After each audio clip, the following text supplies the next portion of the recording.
Le petit David, c'est un sacré personnage, le petit David. C'est un coquin, le petit David, à la base. C'est un coquin et c'est un petit garçon qui est né dans le centre de la France, dans une ville qui s'appelle Châteauroux. Et c'est un petit garçon, j'étais un petit garçon, qui n'a jamais été heureux en fait. J'ai pas une vie malheureuse à proprement dit, mais je me suis jamais senti heureux, je me suis jamais senti à ma place. Et j'étais un garçon, moi, très introverti, toi, très isolé. Je jouais tout seul dans ma chambre. J'avais très peu d'amis, je n'étais pas un garçon populaire. J'avais des amis, mais pas beaucoup. Et j'avais ce besoin en fait de me retrouver seul avec moi-même parce que j'étais bien avec moi-même. Il y a toujours eu quelque chose en fait qui n'était pas en place et je n'ai jamais été moi-même en fait quelque part. Et j'ai eu une éducation assez simple, très autoritaire. Mon papa a un parcours par sa famille qui est assez particulier et beaucoup d'autoritarisme. Il y a eu un drame familial du côté de mon papa qui a posé les bases quelque part de ce que j'ai pu vivre, de l'éducation que mon père nous a donnée, mon frère et moi. Et une éducation en fait où on ne nous apprend pas à réfléchir, on ne nous apprend pas à... Alors c'est au contraire, je viens de dire une bêtise. Il nous a appris à réfléchir, à nous servir de notre tête et à nous pousser en fait à être très vite autonome, autodidacte et être très indépendant. Et notre papa ne nous a pas poussé à être heureux, mais il a exigé de nous en fait qu'on réussisse dans la vie. Et en fait, il nous a coupé de notre centre émotionnel et de ce qui était bon pour nous. Beaucoup d'autorité, c'est pas un papa qui était très... c'était un gentil papa, je ne vais pas dire que j'ai eu un méchant papa, mais beaucoup d'autorité et une violence verbale. Moi, mon père me tétanisait lorsque j'étais enfant, il était très autoritaire. Et lorsqu'il criait, je me mettais en pleurs et vraiment j'étais tétanisé. C'était vraiment de l'autoritarisme, mais une grande violence verbale. Et en fait, ça a posé, si tu veux, en moi la posture d'un petit garçon qui est face à son père et qui n'ose pas dire non, qui n'a surtout pas le droit de désobéir et qui va faire ce qu'on lui demande. Et ça, pour moi, ça a été compliqué, arrivé à l'adolescence, de mettre face à mon père, parce que cette éducation, en fait, je n'en voulais plus, cette autorité, je n'en voulais plus. J'ai eu cette envie de me dire, mais ce que tu me demandes, ça ne me correspond pas, quoi. Là, ça vibre pas, et moi, je ne suis pas ce que tu me demandes, et c'est pas ce que je veux vivre. Et ta manière d'être, elle ne me plaît pas. Parce que quelque part, mon père nous a, sans le vouloir, et c'est très bienveillant, c'est vraiment pour nous protéger, c'est vraiment un papa qui nous aime, tous les deux, avec mon frère, mais qui, en fonction de ce que lui a vécu, a pensé qu'il était bon pour nous de recevoir cette éducation. Sauf que c'était pas cette éducation que moi je voulais. Et je veux pas être mon père, moi je veux être moi. Je veux être le petit David ou le grand David. Je veux pas être ça. Je veux pas être l'image de mon père. Je veux pas être une photocopie de mon père. Même si physiquement je ressemble beaucoup. Là aussi il n'y a pas de hasard. Et si tu veux, quand tu arrives à l'adolescence et après en tant que jeune adulte, c'est compliqué de te confronter à quelqu'un que tu ne veux pas être où tu es en désaccord. Et mon père, tu es d'accord avec lui ou alors tu prends la porte quelque part.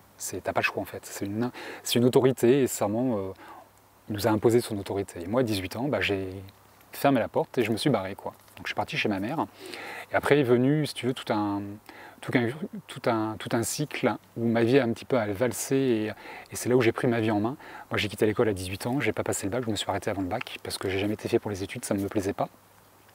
Mon père m'a demandé de faire les études de comptabilité que je n'ai pas choisi, que je n'aimais pas, même si je me débrouillais pas trop mal.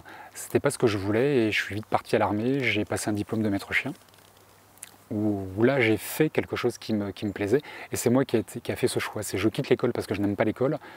À mon époque, il y avait le service militaire obligatoire, donc je suis parti à l'armée parce que c'était une étape obligatoire avant de pouvoir travailler. J'ai eu la chance de devenir maître chien. Après, j'ai travaillé dans le civil en tant que maître chien. Et le jour, en fait, bizarrement à mes 18 ans, où je me suis coupé de l'autorité de mon père et que j'ai choisi ce que moi j'ai envie de faire et ce qui vibrait ici, j'ai toujours fait des choix en fonction de ce que j'aimais faire. Plus de ce qu'il fallait faire ou de ce qu'on attendait de moi, mais toujours des choix de cœur. Et j'ai souvent changé de métier ou changé de boîte aussi dans le même métier, parce que ça ne me plaisait plus, parce que je n'étais plus forcément en accord avec ce que je pouvais vivre. Et tant que j'ai aimé faire les métiers que je faisais, je les ai continués, et tant que j'étais en accord avec la société qui m'employait, ou le patron qui m'employait, je restais avec. Mais le jour, ça ne vibrait plus, je partais. Et j'ai toujours fait mes choix en fonction de ce que j'aimais. Et j'ai souvent déménagé aussi. Moi, je déménage tous les 3-4 ans, c'est cyclique, parce que j'aime bien le changement. Et je fais en fonction de ce que j'aime. Et ça a changé ma vie en fait. Toi, de faire des choix en fonction de ce que tu aimes et pas en fonction de ce qu'on attend de toi.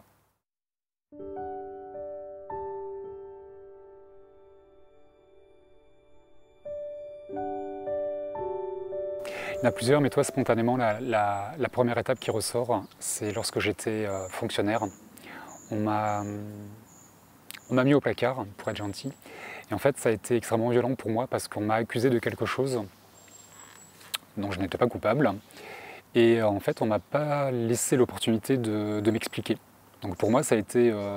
on m'a condamné sans me laisser le droit de me défendre. Et ça a été extrêmement violent, extrêmement rapide. Et c'est vraiment une injonction qui est tombée du ciel, en tout cas de la hiérarchie, et qui a dit, bah... Tu es quelqu'un de mauvais, tu as fait quelque chose de mal, tu es quelqu'un de mauvais et on te punit. Et pour moi, ça a été extrêmement violent. J'ai fait une dépression, je faisais des crises d'angoisse. Et en fait, je suis sorti de la fonction publique et à l'époque, on m'a dit, j'avais 24 ans, on m'a dit, mais David, t'es fou, t'as un travail à vie, t'as la retraite assurée, tu peux pas quitter la fonction publique. Sauf qu'on me mettait au placard, on m'accusait de choses et vraiment qui étaient abracadabrantes. Et sans cette possibilité d'exprimer, c'est vraiment le premier qui parle, qui a raison, et tu arrives derrière pour essayer de te défendre, et en fait, on ne t'écoute pas. Donc c'est extrêmement violent, et en fait, on m'a retiré ma capacité de penser. J'ai fait un petit peu un comeback, là, comme avant avec mon père, qui m'obligeait à être ce que lui voulait que je sois. Et un petit peu, je retrouve une autorité hiérarchique qui, là aussi, me juge, me condamne, et on me laisse penser que j'ai fait quelque chose de mal, et sans vouloir être vulgaire, que je suis qu'une merde.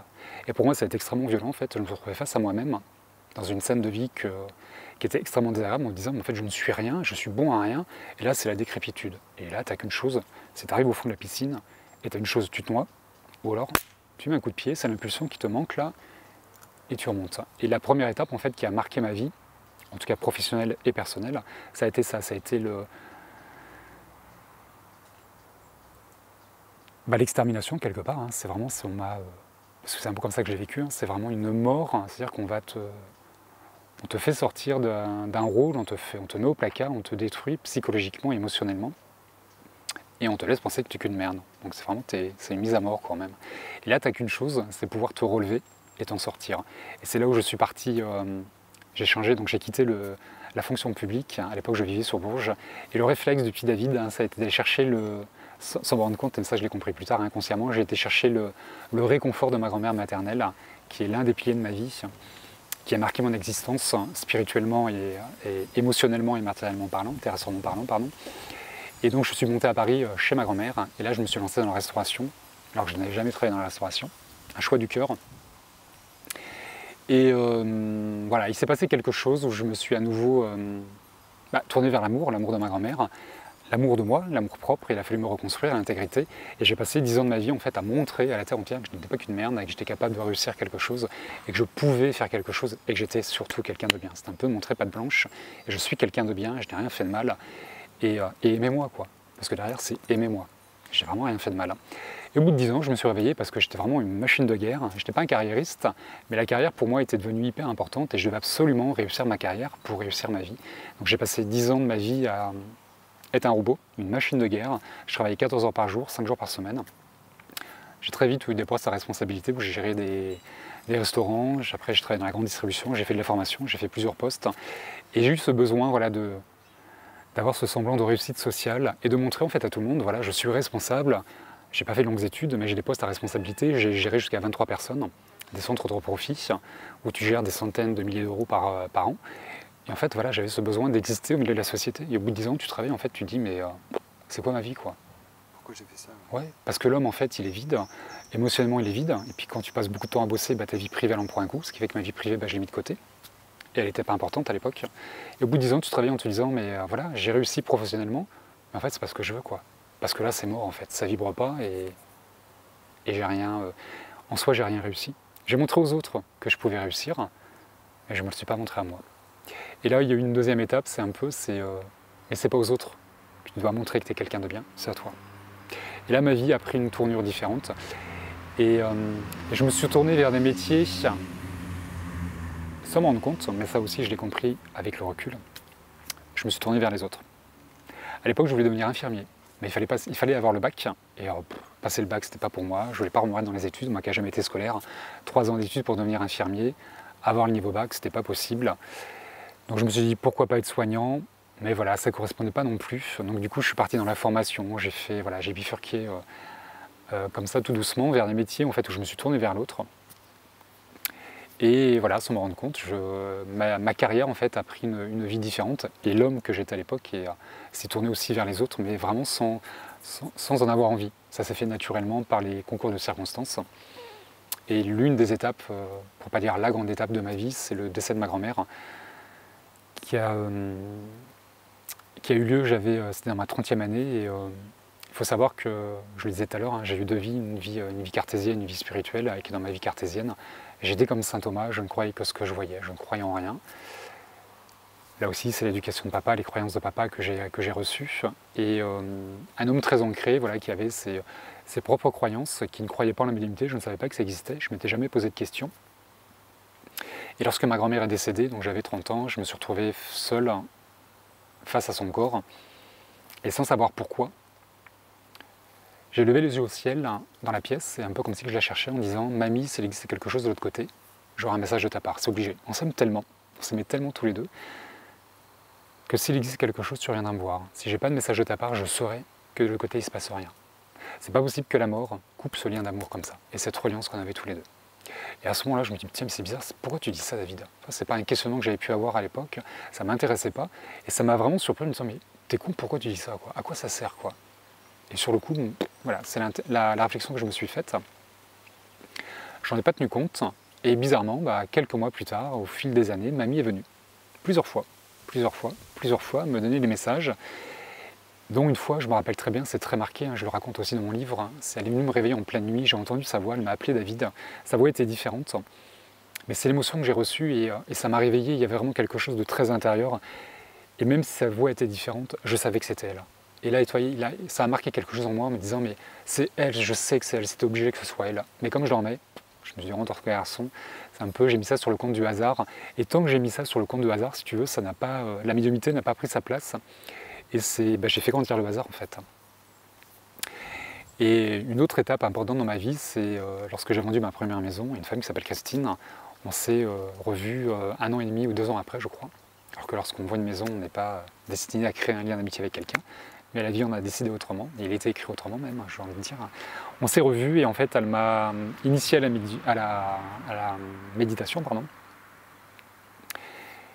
Elle m'a parlé des guides de lumière, elle m'a parlé de plein de choses. Et là, j'avais 39 ans à l'époque lorsque j'ai rencontré Christine. Et en fait, il y a eu comme un comeback. Je suis revenu 9 ans en arrière, où lorsque j'ai perdu ma grand-mère, j'ai fait cet acte de foi. Quelque part, je me suis tourné vers l'autre côté sans y croire et sans vouloir obtenir quoi que ce soit. J'ai dit, mamie, c'est là, on va se revoir, c'est obligé, quoi. Et là, il y a le petit David qui est revenu, toi, l'enfant intérieur, avec toute sa candeur, sa spontanéité, l'amour qu'il portait pour sa grand-mère, parce que ma grand-mère était l'un des piliers de ma vie. Hein, ça a été une source d'inspiration, une source d'amour. C'est la mamie parfaite. J'avais une grand-mère parfaite, pleine d'amour pour ses petits-enfants. J'étais son chouchou, il fallait le dire à personne, mais tout le monde était au courant et c'était ok pour tout le monde, quoi. Il n'y avait aucune jalousie, 4 petits-enfants, mais elle nous traitait tous les 4 pareil, mais j'avais ce lien, cette singularité qui nous liait tous les deux, qui était vraiment très particulier. Et c'est vers elle que je me suis tourné, et très vite elle est arrivée, qu'au bout de mois, méditation après méditation, au bout de mois, mamie est arrivée, et voilà, là ça a été une étape importante, c'est retrouver l'amour de ma grand-mère. Au-delà de me relier à l'au-delà, c'est retrouver cette source d'amour que j'avais perdu 9 ans auparavant, et ça a changé ma vie, quoi. Et lorsque tu as une preuve comme ça, de l'au-delà, de la vie après la mort, ou de la vie dans l'après-vie, la vie après la vie, pardon, lorsque tu ressens quelque chose qui vient du cœur, là c'est une preuve. Il y a beaucoup de gens qui veulent des preuves, parce qu'on leur raconte des choses, parce qu'elles veulent savoir des choses, mais lorsque tu le ressens dans l'intérieur et que c'est ton cœur qui te ramène à ce que tu as perdu 9 ans en arrière, et à cet amour que tu avais lorsque tu étais enfant, tu ne peux pas te tromper. On peut se mentir, on peut s'illusionner avec la tête, mais ton cœur, il ne te mentira jamais. Et lorsque tu as l'émotion qui remonte comme ça, là, tu es touché par quelque chose qui reste en toi et qui te porte pendant des... C'était bientôt il y a 10 ans, et c'est toujours autant présent dans toi, dans mon cœur. Il n'y a pas de mots d'ailleurs pour expliquer ce que tu ressens, c'est vraiment, ça se vit de l'intérieur, il faut vraiment le ressentir de l'intérieur. Mais ça m'a transcendé, ça a tout décongestionné, ça a fait tomber toutes les croyances, et là je me suis dit, mais waouh, qu'est-ce qui se passe, quoi? Il existe vraiment quelque chose. Et là, je suis parti comme un enfant, à vouloir découvrir le monde de la spiritualité, à m'enrichir de ça, et pas... Toi, j'avais pas ce désir de devenir médium, ça ne m'intéressait pas, je me fichais de la médiumnité. Moi, je voulais retrouver mamie Et de fil en aiguille, j'ai rencontré mes guides, voilà, il s'est passé plein de choses. Ça m'a ouvert la conscience, ça m'a ouvert le cœur, ça a changé l'homme que j'étais. Et c'est là où j'ai pris ma place en fait. J'étais enfin moi-même. Cette partie de moi qui me manquait depuis que j'étais gosse, ce mal-être que j'avais en moi, ce retrait que je pouvais avoir face à la société, face à plein de choses, être en complètement décalage avec ce que je pouvais vivre, ça a pris son sens en fait. Et j'ai enfin compris qui j'étais et j'utilisais en fait les 100% de l'homme que j'étais, dans ma globalité, dans mon entièreté. Et ça a changé ma vie quoi. Et aujourd'hui, je sais que c'est pas que je suis à ma place dans ce que je fais, dans ce que je peux exercer, c'est dans qui je suis. Je sais que je suis pleinement moi-même. Parce qu'il y avait cette médiumnité qui était en moi, qui était latente, que je n'utilisais pas. Et avec le recul, j'ai compris que j'avais toujours été médium. Mais comme c'était loin des croyances de mes parents, on ne m'a pas permis de le développer, on ne m'a pas permis de mettre le doigt dessus, j'ai toujours mis ça sur le hasard. Et en fait, toute ma vie, j'avais des flashs. Toute ma vie, je me suis connecté aux autres. C'est pour ça, d'ailleurs, très souvent, je m'étais en retrait, parce que je souffrais de ce que je pouvais percevoir et vivre dans des situations face à certaines personnes. Et en fait, tout s'est imbriqué. Toutes les pièces du puzzle se sont assemblées, et j'ai enfin compris qui j'étais. Et là, sans que ta vie, elle soit extraordinaire, parce qu'à cette période de vie, j'avais plus grand-chose, j'avais plus de métier, j'étais célibataire, j'ai failli me retrouver SDF, j'ai tout ce qu'on appelle une mémoire de l'âme en psychologie ou dans le monde spirituel. En fait, on te diminue de tout pour te reconstruire derrière. Et c'est l'une des plus belles périodes de ma vie, c'est d'être enfin moi-même, sans rien posséder, sans rien de savoir.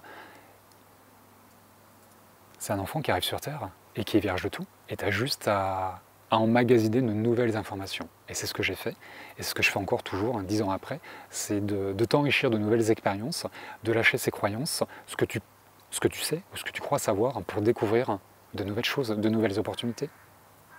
Et c'est juste extraordinaire.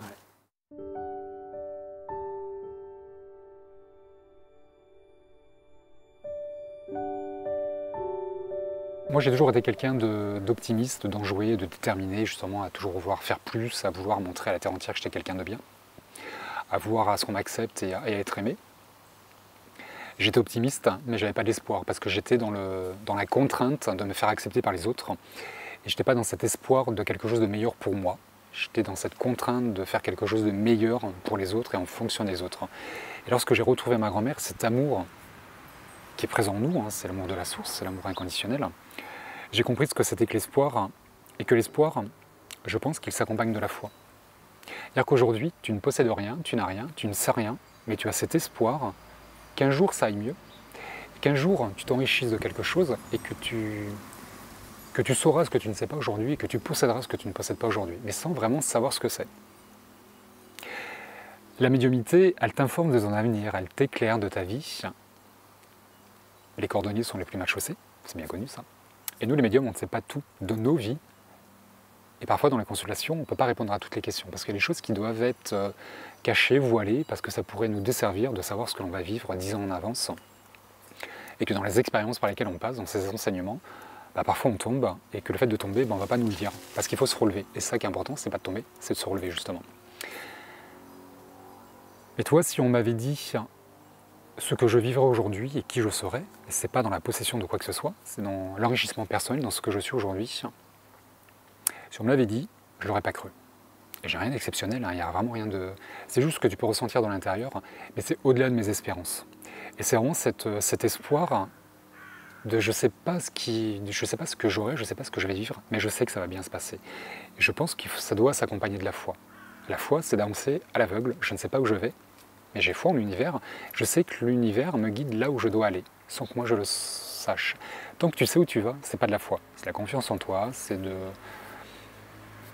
l'optimisme, c'est tout ce que tu veux, mais c'est pas de la foi. La foi, on se branche dessus lorsqu'on ne sait pas où on va. On se remet à quelqu'un d'autre, un GPS. Je ne sais pas où je vais, mais je me laisse guider par le GPS. Un ami, un thérapeute ou un guide. Et c'est là où j'ai compris ce que c'était que l'espoir, c'est je sais que ça ira bien. Je le sais. Parce que tu es guidé par l'amour. Et quand tu le ressens à l'intérieur, là, cet amour, et ici, pas là, c'est pas un amour mental et conditionné, mais quelque chose d'inconditionnel, de spontané, et ça s'accompagne toujours d'un bien-être. Parce que l'amour, il n'est pas là pour nous faire souffrir, l'amour, il est là pour nous rendre heureux. Mais le véritable amour. pas la dépendance affective, pas les relations toxiques, pas les peurs. Et cet espoir, pour moi, il s'accompagne de la foi et il vient de l'amour. Et on n'a pas besoin de savoir. L'espoir, en fait, il n'est pas utile quand tu sais où tu vas.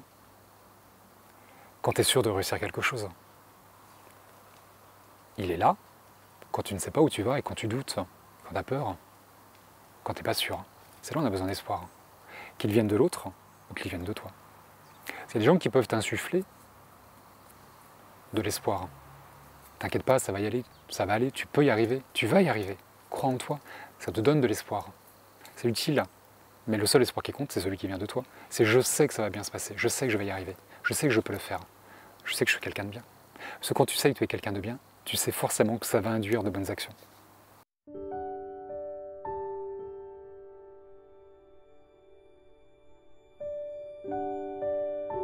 Ce que l'on vit aujourd'hui est un peu comme une centrifugeuse qui va faire ressortir de nos vies, de nos personnalités, tout ce qui gêne, comme la centrifugeuse qui va essorer la salade. On est en train de nous essorer. La pandémie actuelle, le Covid, les confinements, toutes ces périodes que l'on vit depuis quasiment 2 ans, c'est ce qu'on pourrait aussi appeler une humeur de l'âme planétaire ou collective, pour exulter le négatif en soi et pour nous pousser à aller chercher la lumière qui est en soi et nous pousser à changer. Et la nature humaine, par définition, par habitude, je ne sais pas, mais ne changera uniquement quand c'est le bordel, quand ça ne va pas, et quand on a mal, quand on souffre, quand il y a quelque chose qui ne va pas. Sinon l'homme, en fait, il ne change pas, et je pense qu'il a raison, il profite ça. On est là aussi pour profiter de ce qui va bien, et tout ce qu'on vit est là pour nous pousser à changer, et heureusement qu'on doit changer. Parce que si l'homme ne changeait pas depuis des millénaires, on serait toujours à l'état de Cro-Magnon, quoi. Et aujourd'hui, on va vers autre chose, on va vers un nouveau paradigme depuis 2012, la 5e dimension. Quelque chose de différent où nous serons tous médiums et guérisseurs. Donc il faut évoluer. C'est ce que l'on vit aujourd'hui, c'est une grande période de bouleversement et de changement. Mais on doit changer de comportement. C'est d'abord un changement intérieur pour qu'ensuite ce changement se manifeste à l'extérieur. C'est la règle de la physique quantique. Ce qui est présent à l'intérieur se manifestera à l'extérieur. D'ailleurs, nous créons ce que nous pensons. C'est Bouddha qui le dit. Nos pensées créent le monde. Nous sommes donc ce que nous pensons. Et c'est là où il faut soigner ses pensées. Attention à ce que l'on pense.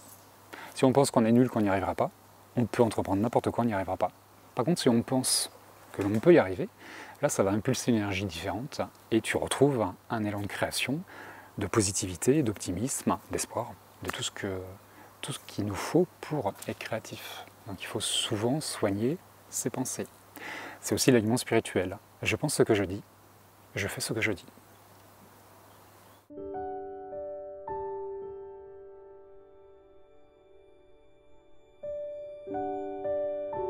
Et c'est aussi ça la vie, toi, c'est rire. Savoir rire de soi, l'autodérision et puis pas se prendre au sérieux.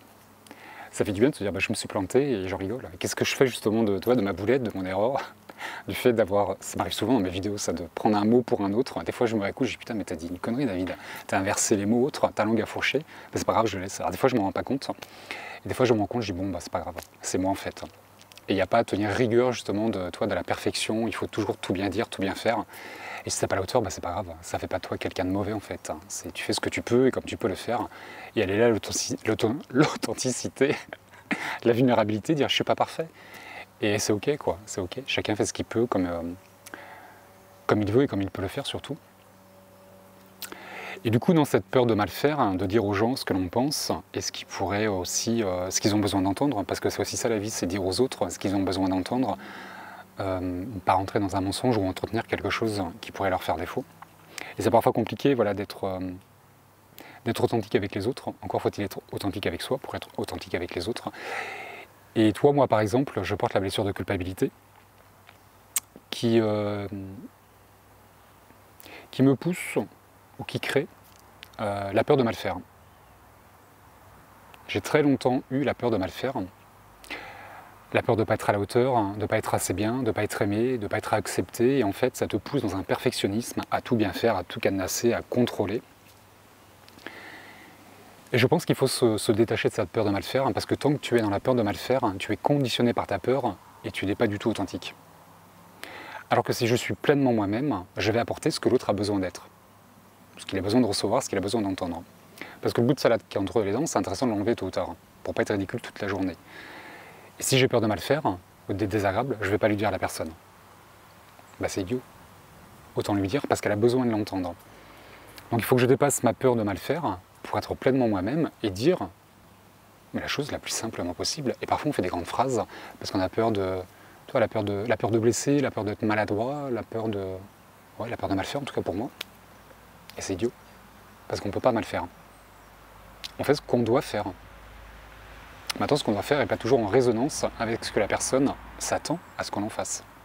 C'est comme dans un couple. C'est compliqué de s'entendre, de s'harmoniser dans le couple. Au début, c'est simple. Tout est beau.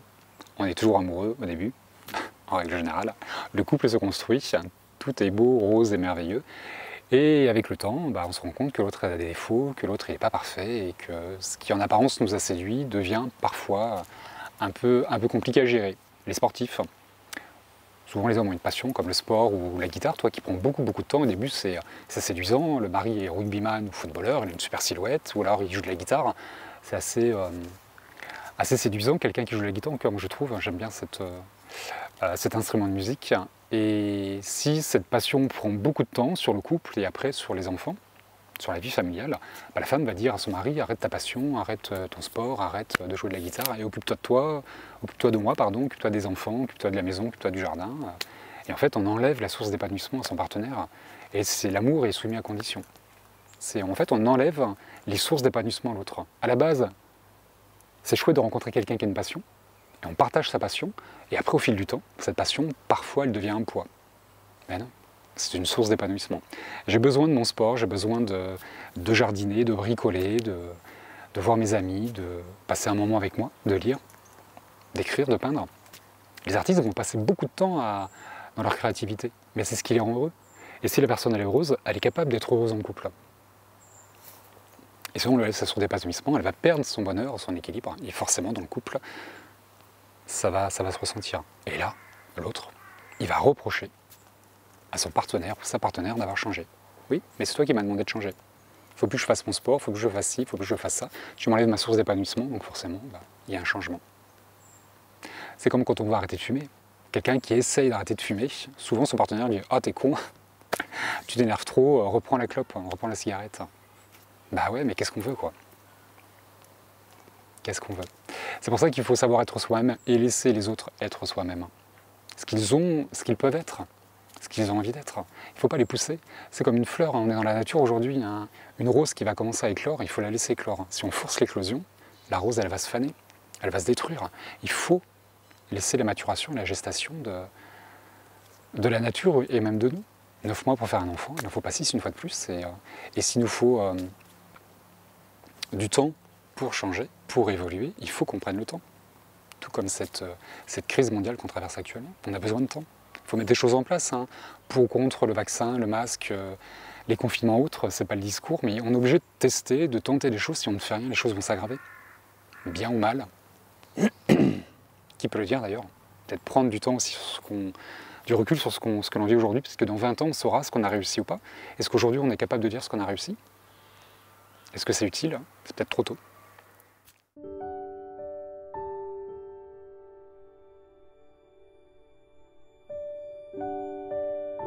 Je suis intimement convaincu, que l'homme a perdu ce qu'il est fondamentalement, la nature humaine, un être humain, il s'est coupé de ses émotions.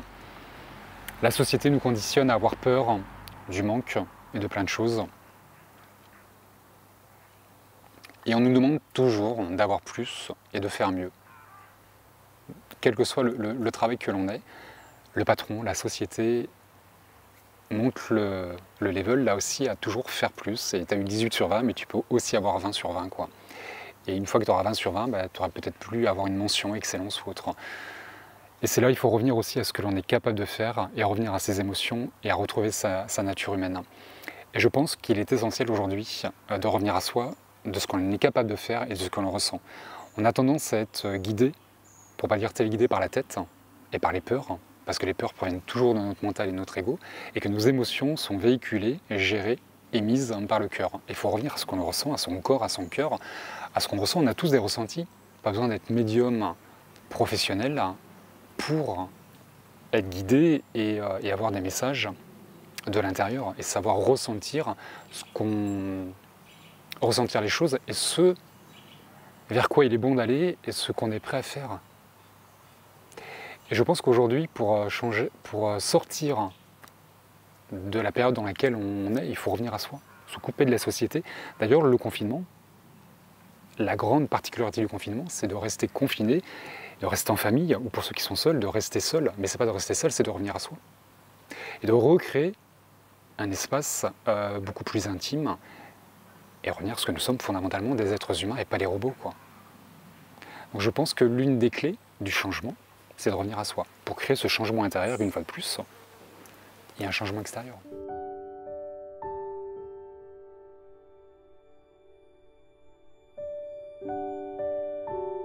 C'est qu'est-ce que toi tu as besoin, de quoi tu manques, de quoi tu as peur aussi, et qu'est-ce que tu aimes.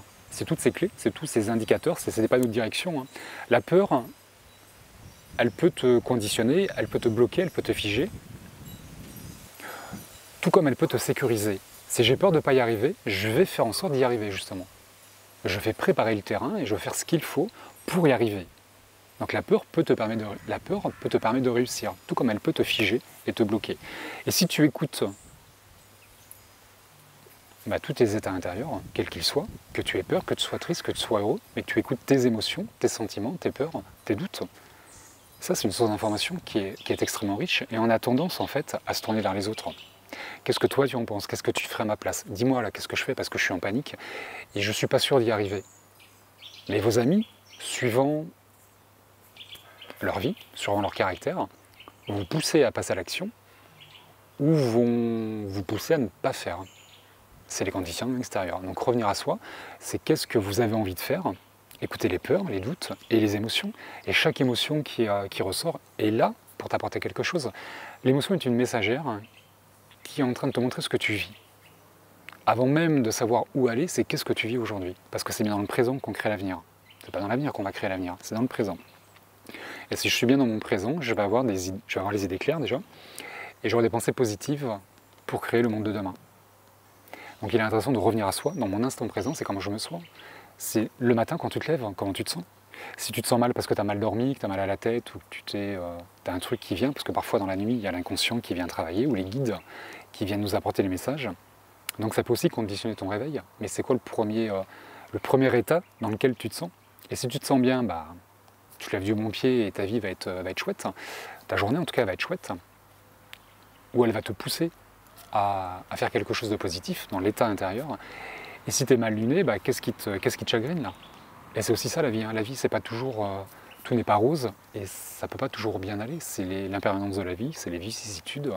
Un coup ça va, un coup ça va pas. C'est l'histoire du jour et de la nuit, quoi. On a besoin des deux. Quand il fait chaud, on a besoin du froid pour nous rafraîchir.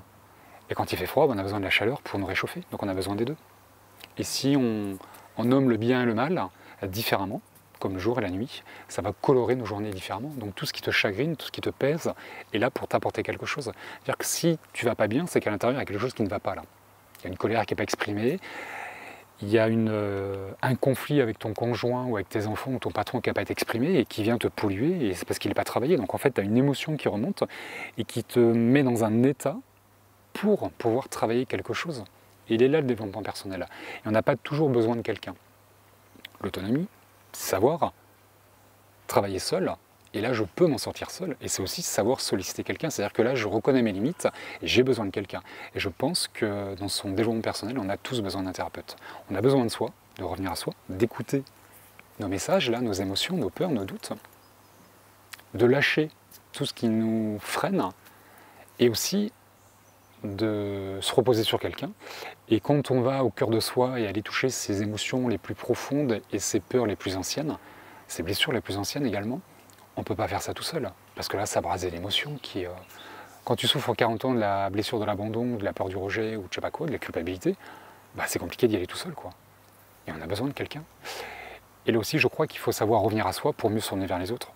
Parce que seul, on n'ira pas... On n'ira pas loin, je crois, et c'est l'une des choses que la période que l'on vit nous montre aujourd'hui. En tout cas, pour moi, c'est très clair depuis plusieurs années. C'est la fraternité, la solidarité, et c'est d'avancer ensemble, et c'est la tolérance. Aujourd'hui, je trouve que dans notre propre tolérance, dans la tolérance que l'on a à vivre les choses, dans j'accepte ma vie quelle qu'elle soit et telle qu'elle est, Qu'est-ce que je suis capable d'accepter et qu'est-ce que je suis capable de tolérer aujourd'hui dans ma souffrance, dans comment je m'éloigne aussi des autres pour ne pas souffrir, parce qu'on a tous des protections. Et c'est qu'est-ce que je tolère chez l'autre. Je tolère pas que mon conjoint ne soit pas comme ci, pas comme ça, qu'il ne me comprenne pas, qu'il ne m'accompagne pas, qu'il ne fasse pas ça, je ne comprends pas, c'est pas normal. Il m'aime pas, elle m'aime pas. Ben, c'est pas qu'il ou qu'elle ne nous aime pas, c'est qu'elle n'est pas en capacité de faire autrement, parce que elle, cette personne, il y a quelque chose là qui n'est pas en place, et elle ne peut pas faire plus. Et parfois on va rentrer dans le reproche. Mais c'est donc être plus tolérant envers soi, beaucoup plus tolérant envers les autres. J'accepte, je m'accepte tel que je suis, et je ne suis pas parfait, et c'est ok. L'autre n'est pas parfait non plus, mais je l'accepte dans son imperfection. Et je fais preuve de tolérance, et tolérance les uns envers les autres. Et arrêter de se diviser là, pour ou contre le vaccin, pour ou contre la gauche, la droite, les inégalités sociales, les religions, les couleurs de peau, les frontières qui nous divisent et qui nous parquent dans des boîtes. Et c'est là, quelles que soient nos croyances, on n'a pas besoin d'être pareil. Mais l'ego parfois va nous pousser à vouloir que les autres soient comme nous, à ce qu'on pense tous pareil. Mais le monde, il ne tournerait plus rond si on était tous pareils, qu'on pensait tous la même chose. On ferait tous le même métier, ce qui serait catastrophique. S'il n'y avait que les agriculteurs, bah, il va manquer le meunier là pour transformer la farine, ça ira pas. Il va manquer un truc, il faut des boulangers pour faire du pain. Donc on a besoin de tout le monde. On ne peut pas tous être médecins, on ne peut pas tous être avocats, on ne peut pas tous être médiums, ce serait le bordel. Donc on a besoin d'être tous différents pour avancer ensemble. Encore faut-il accepter les différences de l'autre, et ça se retrouve dans le couple, dans le métier, dans une entreprise. Si on était tous patrons, il n'y aurait pas d'employés, la société ne tournerait pas rond. Et on ne peut pas tous être employés, parce qu'il faut bien une tête pour penser, pour créer quelque chose, et aussi pour unir. Donc nos différences sont là pour nous rassembler, en aucun cas pour nous les unir. Donc on est la même couleur de peau, la même religion, les mêmes idées politiques, la même orientation sexuelle ou pas. C'est pas là pour nous diviser, au contraire, c'est là pour faire émerger l'acceptation, la tolérance, l'indulgence, la fraternité et la solidarité. C'est-à-dire que tu as besoin de moi, ben je suis là, je te tends la main et je ferai tout ce que je peux, le temps que je peux le faire. Et le jour où je te lâcherai la main, c'est pas que je t'aime plus, c'est pas que je ne veux plus de toi, c'est juste que j'ai autre chose à faire. Et autre chose à faire, c'est parce que j'ai besoin de m'occuper de moi. Je suis à bout de souffle, à bout de force, et je ne peux plus te porter. Puis tu as besoin aussi de te porter tout seul. C'est aussi ça. Donc il faut qu'on avance ensemble et arrêter de vouloir être tous pareils. Et la nature, une fois de plus, elle est vachement bien faite. Nous sommes des hommes, des femmes, il y a des petites tailles, de grandes tailles, opulentes ou pas, et des couleurs de peau différentes.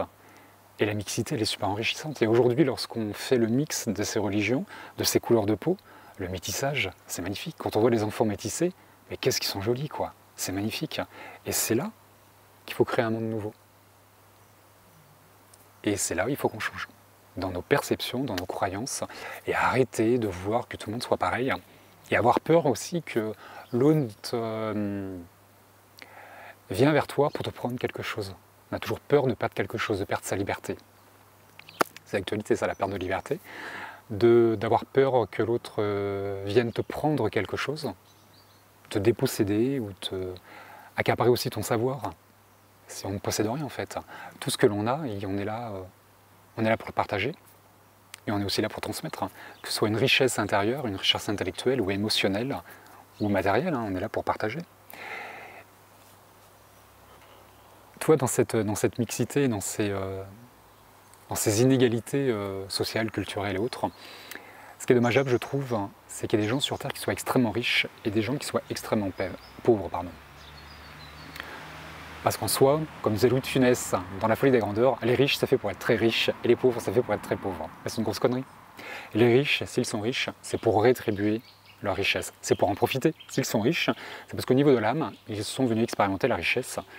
Alors oui, pour profiter de leur richesse, mais peut-être aussi pour expérimenter la générosité. C'est-à-dire que tu es riche pour partager tes richesses.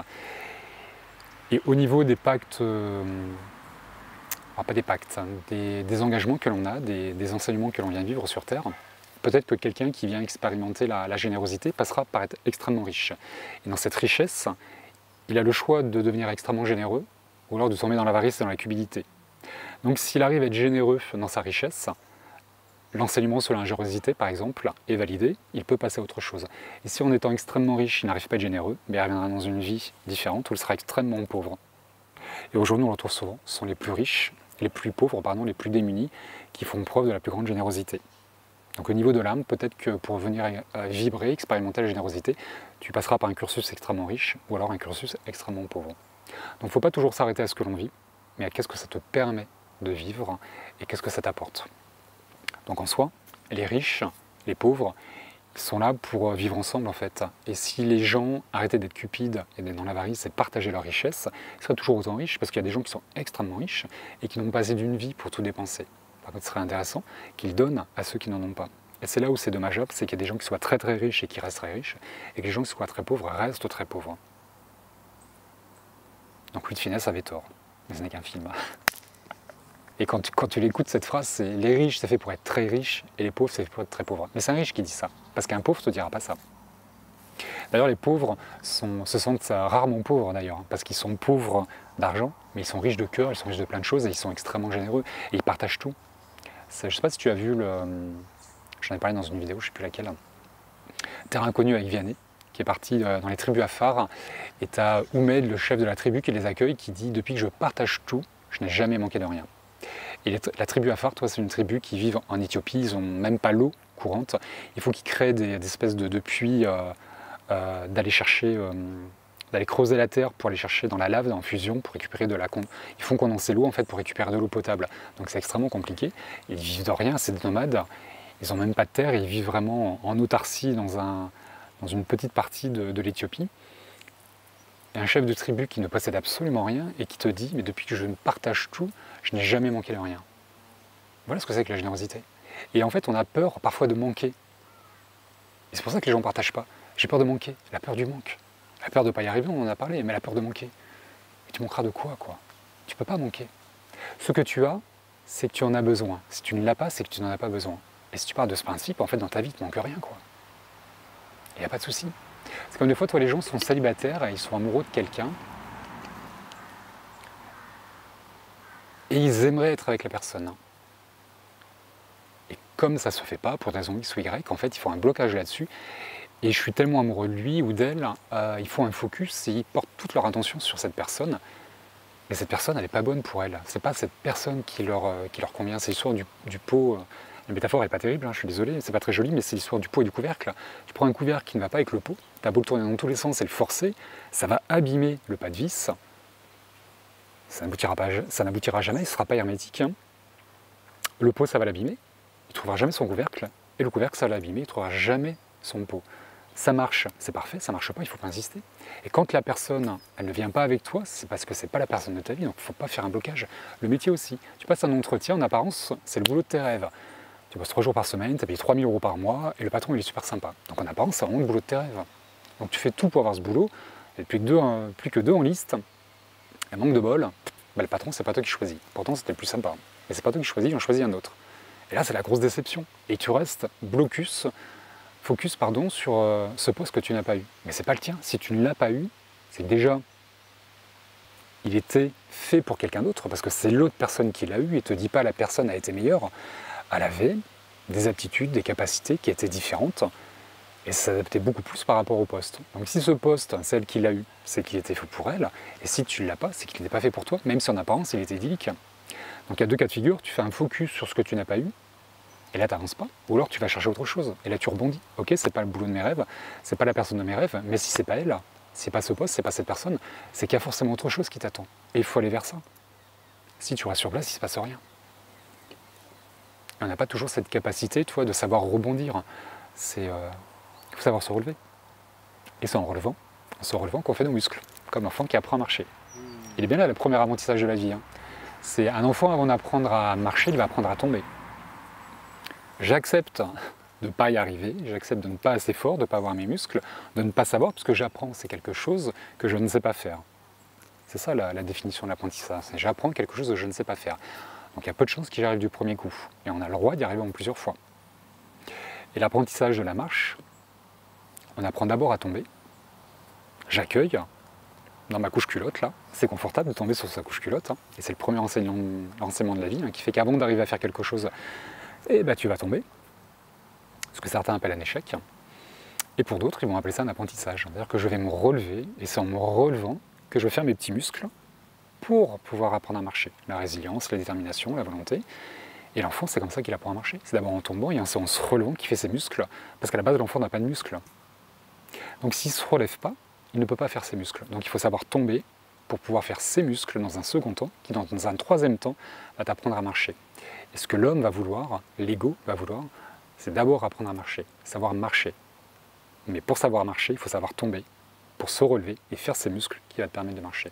Et l'enseignement de la vie, il fonctionne comme ça. Et ce premier enseignement de la vie te montre tout ce que l'on vit aujourd'hui, actuellement. Sauf qu'on l'oublie, par quoi on est passé. Et toi, ce qu'on retrouve derrière, dans l'image du muscle, ce qu'on retrouve derrière, ce qui se cache derrière, c'est une ressource. Parce que c'est les muscles, c'est les muscles de la cuisse, du mollet, l'ossature aussi qui va se mettre en place. Parce qu'un enfant qui n'a jamais marché, le squelette et les muscles de l'enfant ne sont pas adaptés ou n'ont pas encore la forme qu'il faut, n'ont pas évolué pour pouvoir lui apporter la marche. Et donc ce petit muscle que l'enfant a, c'est aussi les ressources. Je parlais de résilience, de détermination, de volonté, de se dire ok, je suis tombé, et puis l'enfant il n'est pas dépité, il ne se dit pas j'y arriverai jamais, il se relève. Et c'est la première chose qu'il fait d'ailleurs. Avant de se dire j'y arriverai pas, dans sa petite cervelle, dans son petit cœur, il ne se dit pas j'y arriverai pas, spontanément il se relève. Et dans la vie, il faut savoir aussi que lorsque l'on tombe, lorsqu'on n'obtient pas quelque chose, c'est juste pour se relever, et que dans ce moment où on se relève, où on dépasse nos étapes de vie, on développe des ressources. L'enfant développe ses muscles, mais nous on développe nos ressources. La confiance en soi, la foi, l'espoir, la résilience, l'amour de soi, l'estime de soi. Ça aussi, on en manque cruellement, je trouve, d'estime de soi et d'amour de soi. Parce que quand on est petit, en fait, on ne nous apprend pas à aimer. On conditionne à aimer. C'est l'histoire du Papa Noël. Si t'es pas gentil, Papa Noël ne passera pas. Donc ça te laisse penser que tu pourrais mal faire. Et si tu fais mal, on ne t'aimera pas. Et tu ne seras pas récompensé. Donc tout petit, en fait, on soumet l'amour à condition. Et à récompense. Notion de chantage. C'est les conditionnements, c'est attention de bien faire et attention parce que tu pourrais mal faire. Et si tu fais mal, je ne t'aimerai pas et en plus je vais te punir. C'est l'histoire du châtiment divin. Si vous n'êtes pas gentil, vous irez en enfer, vous n'irez pas au paradis. Faut savoir que l'enfer et le paradis n'existent pas, ce sont des plans de conscience plus ou moins élevés en fonction de l'évolution de l'âme. Mais l'enfer et le paradis n'existent pas. Par contre, les religions, quelles qu'elles soient, je pense qu'elles ont toutes le même discours, elles nous poussent à bien agir en fonction de certaines règles, certains écrits, et qui nous laissent penser qu'on pourrait mal faire, et qu'il faut absolument faire d'une manière ou d'une autre. Et si on ne rentre pas tous dans le même moule, et qu'on n'est pas tous pareils, c'est pas bien.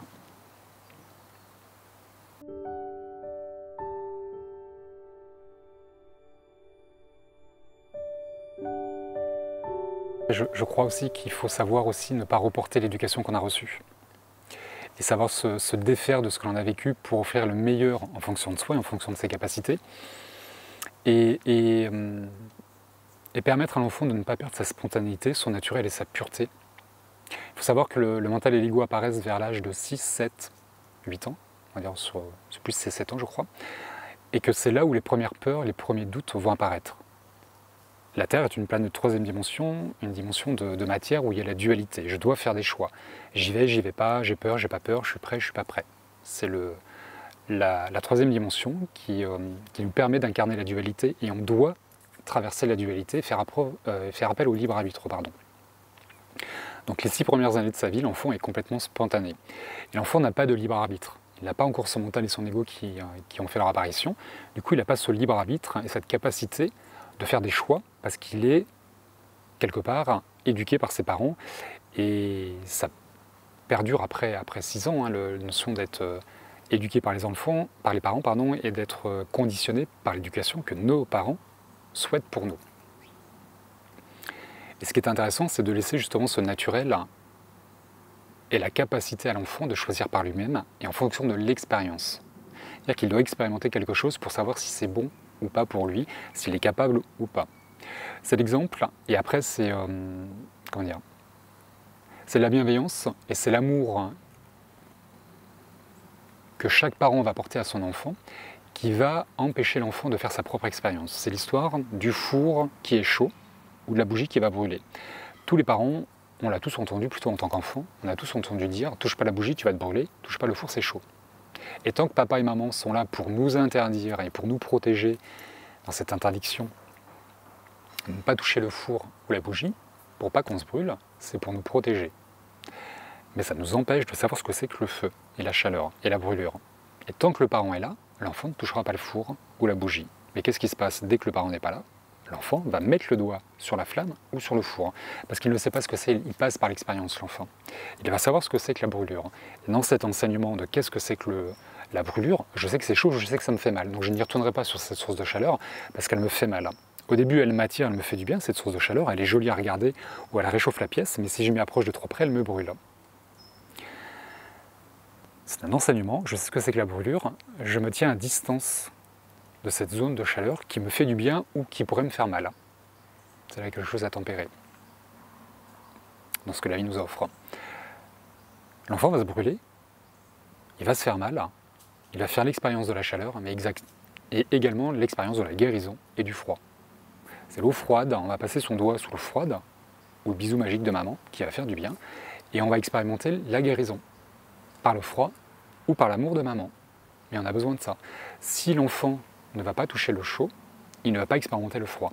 Et dans tout ce que l'on vit après, on a besoin de toucher quelque chose pour expérimenter son contraire. C'est là où on retrouve la dualité aussi. Pour lâcher une peur, on est obligé de s'y confronter. On ne peut pas les chasser les peurs, sinon elles reviennent et elles grandissent. Le seul moyen de libérer une peur, c'est de s'y confronter. Et le seul moyen de guérir une blessure, c'est de venir la toucher, la caresser pour la cicatriser. C'est l'histoire lorsqu'on se fait mal. Dans les années 80, dans ma génération, lorsqu'on se faisait mal, on mettait un produit qui faisait mal. Ça arrive. Je me souviens, c'est pas l'Al 90, mais c'était de l'eau oxygénée. Tu te rappelles de l'eau oxygénée? Ouais. Moi, quand je me faisais mal, j'étais tombé par terre, j'avais le genou qui saigne, donc tu as mal parce que tu t'es fait mal, et tu vas voir maman pour qu'elle te soigne, et là en fait tu ne peux pas y aller parce qu'elle va mettre de l'eau oxygénée sur ta blessure, et ça va te faire encore plus mal. Donc tu préfères rester avec ta petite blessure plutôt que d'aller voir maman qui va te soigner. Mais ça peut s'infecter, ça peut s'aggraver, et ça peut être compliqué. Sauf, alors que si tu vas voir maman, avec son oxygéné, ça va guérir, mais on va venir caresser la blessure. Les blessures émotionnelles, c'est la même chose. Si on reste dans son coin parce qu'on a peur que ça fasse plus mal, on ne va pas les cicatriser, on ne va pas les guérir. Donc il faut s'y confronter, il faut venir les caresser pour mettre un baume, un pansement, quelque chose, un bisou magique, pour les guérir. Donc on n'est pas là pour souffrir, on est là pour guérir.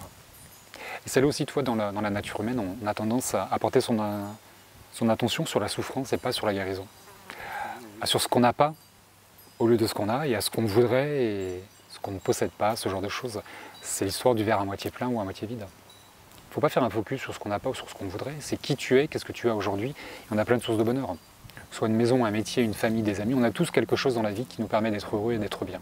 Sauf que les peurs, les manques, les envies, les autres, la comparaison, si parfois on souffre de la comparaison, on va faire un focus sur ce qu'on n'a pas.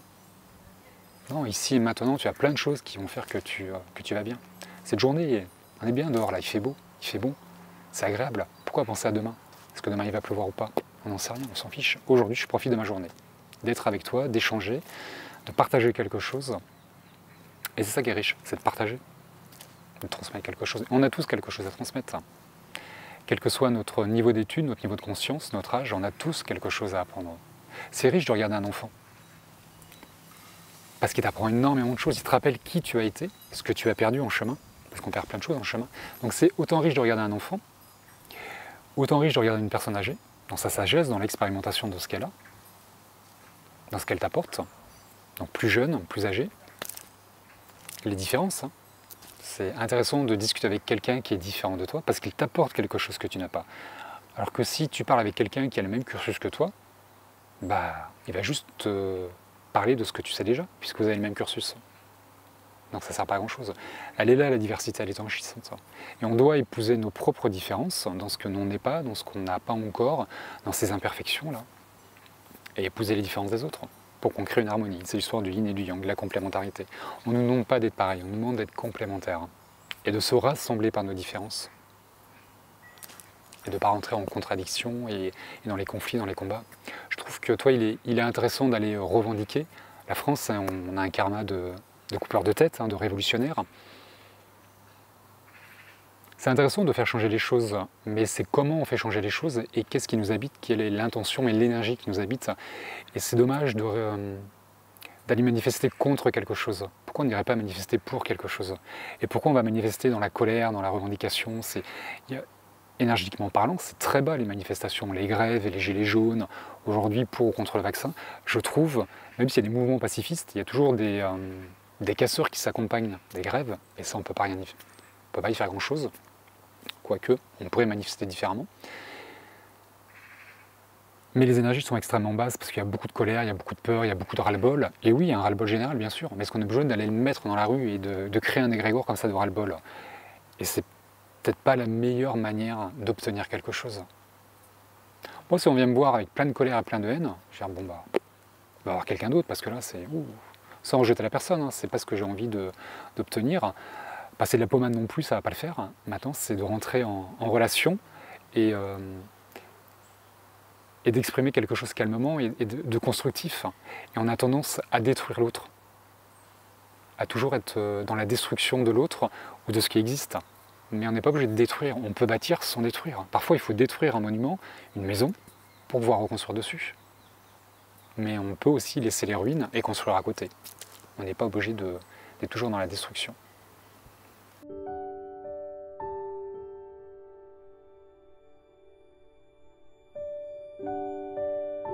Tu vois, ce qui est enrichissant dans ce que l'on vit, dans ce qu'on partage tous, là, dans nos expériences de vie, et quels que soient nos métiers, quel que soit notre âge, notre sexe, où qu'on vive, on a tous quelque chose à partager. Et l'espoir, c'est aussi ça. C'est de pouvoir s'inspirer les autres. Et lorsque tu vois quelqu'un réussir, ça donne envie de faire pareil. Pas la même chose, mais pareil dans la réussite. C'est-à-dire que quelqu'un qui réussit va te montrer que toi aussi tu peux réussir. Ce que certains font va juste te montrer le potentiel des autres. C'est-à-dire que si moi j'y arrive, bah, tu peux aussi y arriver. Mais à ta manière, à ton rythme, dans ce que tu vis, c'est pas faire la même chose. C'est juste, voilà, si j'ai réussi à faire quelque chose, c'est que toi aussi tu peux réussir ce que toi tu as envie de faire. Encore faut-il que tu choisisses. Parfois on a tendance à attendre des autres qui nous aident. Oui, on nous accompagne, mais on ne va pas faire pour nous, quoi. Et il faut savoir s'inspirer les autres. Et que la vie est une source d'inspiration. On a tous des mentors, on a tous des modèles, des gens qui sont inspirants, des gens qui sont charismatiques, soit un grand-père, un père, un frère, un ami, quelqu'un qu'on voit à la télévision. Il y a plein de gens qui vont nous inspirer. Et ça aussi, c'est une source d'espoir. C'est-à-dire qu'aujourd'hui, ta vie, elle est telle qu'elle est. Qu'est-ce que tu décides d'en faire? C'est soit que tu vas la maintenir et tu vas l'entretenir, et quelqu'un qui est malheureux, bah, il sera toujours malheureux, parce qu'il ne va pas impulser ce qu'il faut pour mettre le coup de pied au fond de la piscine, à se lamenter, à dire ok, je suis malheureux et j'étais malheureux toute ma vie. Bah, c'est pas une raison, quoi. C'est ce que tu as envie que ça cesse, ou tu veux l'entretenir. Moi, je peux dire que j'ai été malheureux jusqu'à 38 ans, même s'il y a eu plusieurs périodes dans ma vie, comme lorsque j'ai quitté la fonction publique, où je me suis dit je suis malheureux, je vais m'en sortir. Mais encore derrière, je n'étais pas heureux. C'est le jour où j'ai découvert qui j'étais que j'ai été heureux. Et si ça, je l'ai fait, c'est que tout le monde peut le faire, à un âge différent, d'une manière différente, avec un parcours différent. Et c'est là qu'il faut s'inspirer les autres, et c'est une source d'espoir. Si quelqu'un est capable de sortir de la situation qui ne lui plaît pas, et qu'il est capable de devenir créateur de sa vie, c'est qu'il te montre ce que toi tu es capable de faire. Bah, fais-en autant, mais à ton rythme et à ta manière. Et c'est ça qui est riche. C'est voilà. En soi, la vie est une vitrine. Tu passes dans une rue, tu rentres dans un magasin ou dans un autre et tu achètes ce que tu as envie d'acheter en fonction de tes moyens. Bah, la vie, c'est ça. En fonction des étapes de vie, c'est une vitrine. Quel métier tu veux exercer, dans quelle maison tu veux vivre en fonction de tes moyens. Tu n'as pas assez de moyens, bah, puis on sorte d'en avoir plus. Et c'est possible. C'est possible. Possible ne veut pas dire facile. Hein. Mais la difficulté, hein, c'est comme l'apprentissage pour apprendre à marcher. Ça fait partie de la vie. Une vie sans souffrance n'existe pas. Parce que la souffrance va nous permettre de guérir. Et nous sommes là pour guérir quelque chose, pour apprendre à faire quelque chose qu'on ne sait pas faire. C'est simple, toi, pour toutes les personnes qui se poseraient la question de savoir ce qu'elles sont venues apprendre, quelle est leur mission d'âme, dans ce qu'elles doivent être, bah, c'est quelles sont vos difficultés. Quelqu'un qui est toujours en colère, il vient expérimenter la colère. Quelqu'un qui est impatient, vient expérimenter la patience. L'amour. Qu'est-ce que c'est que l'amour? L'espoir. L'espoir provient de l'amour, pour moi en tout cas. Quelqu'un qui ne s'aime pas aura du mal à avoir de l'espoir. Quelqu'un qui ne s'aime pas aura du mal à aimer quelqu'un et à se laisser aimer. Parce que si je ne m'aime pas, je ne penserai pas que quelqu'un est capable de m'aimer. Et si je ne m'aime pas, comment je vais faire pour aimer quelqu'un? Je ne sais pas ce que c'est que l'amour. Comment recevoir de l'amour si je ne m'en donne pas et si je n'accepte pas de le recevoir? Et toi, si j'avais un conseil à donner, je pense que je n'ai pas de conseil à donner, mais si je pouvais donner un conseil à quelqu'un, c'est de prendre un temps pour savoir ce qui est bon pour soi. Qu'est-ce qui est bon pour vous? Qu'est-ce qui fait sens pour vous? Et qu'est-ce que vous avez envie de créer? Dans quoi vous vous sentez à l'aise? C'est compliqué de faire des choix, c'est compliqué de changer de maison, trouver la bonne personne, parce qu'on a peur de se tromper, on a peur de ne pas y arriver. C'est parfois pas simple de savoir ce qui est bon pour soi, et dans ce discernement, c'est qu'est-ce qui est juste et qu'est-ce que je suis capable de faire. Bah, c'est déjà de s'autoriser, de lâcher les interdits, les obligations. Il faut que, ou j'ai pas le droit que. Si je m'autorise, je teste, j'essaye, j'y arrive, c'est génial, j'y arrive pas, bah, c'est pas grave, je peux y arriver en plusieurs fois. Et si ça n'aboutit pas, bah, je saurai au moins que ça, c'est pas pour moi. Il n'y a pas de regret, il n'y a pas de remords. Parce que quand tu vieillis, quand tu grandis, ah, si j'avais su, j'aurais fait ci. J'aurais dû essayer, merde. C'est con, quoi. Ça doit être terrible, ça. Ah ouais. Bah non. D'où l'intérêt d'essayer. Tu sais si c'est fait pour toi, ou tu sais si c'est pas fait pour toi. C'est ça qui est intéressant. C'est l'expérience qui valide vraiment. C'est dans l'expérience qu'on apprend. C'est dans l'expérience qu'on se construit. L'âme est venue faire des expériences dans la matière. Mais c'est pas simple, et il faut savoir croire en soi et revenir à ce qui résonne, ce qui vibre à l'intérieur de soi. Toujours se fier à ses ressentis et à son intuition. Toutes les informations sont en nous.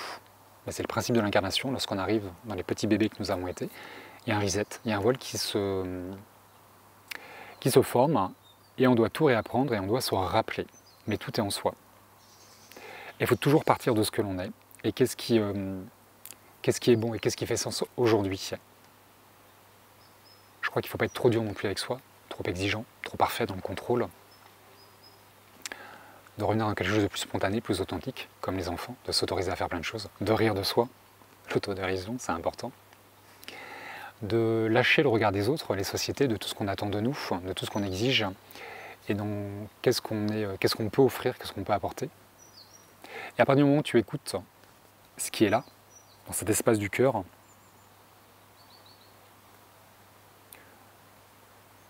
je crois que tu feras toujours le bon choix. Maintenant, le bon choix, pour le comprendre, il faut peut-être aussi avancer avec le temps. Il y a peut-être certaines étapes à dépasser pour comprendre que tu as fait le bon choix. Et le bon choix, c'est pas toujours ce que tu espères, ce que tu attends.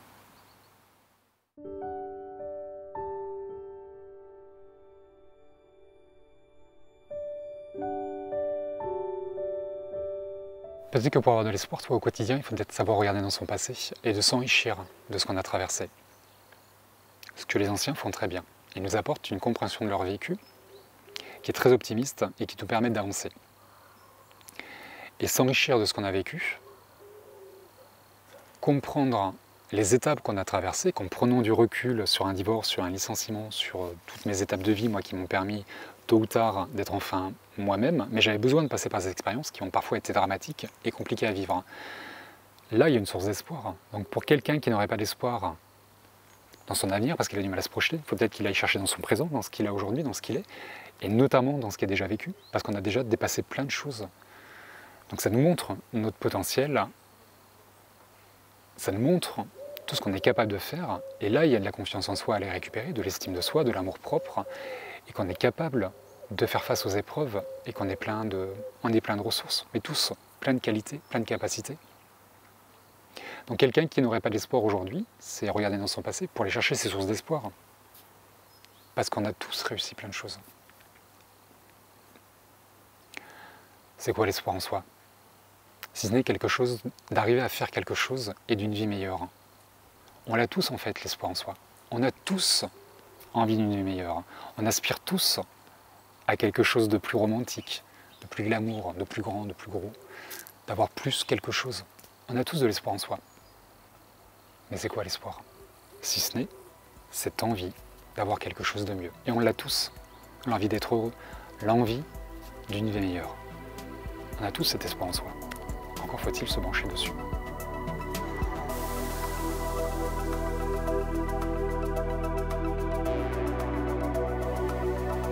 Qui te laisse penser que tu n'es pas à la hauteur et que tu peux toujours faire plus. Ah, je me suis complètement perdu.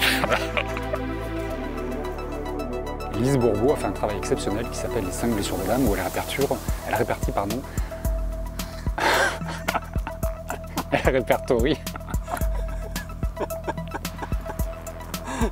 Ça, Moi qui parlais de bêtisier, tu vois, c'est parfait. ça, c'est un bon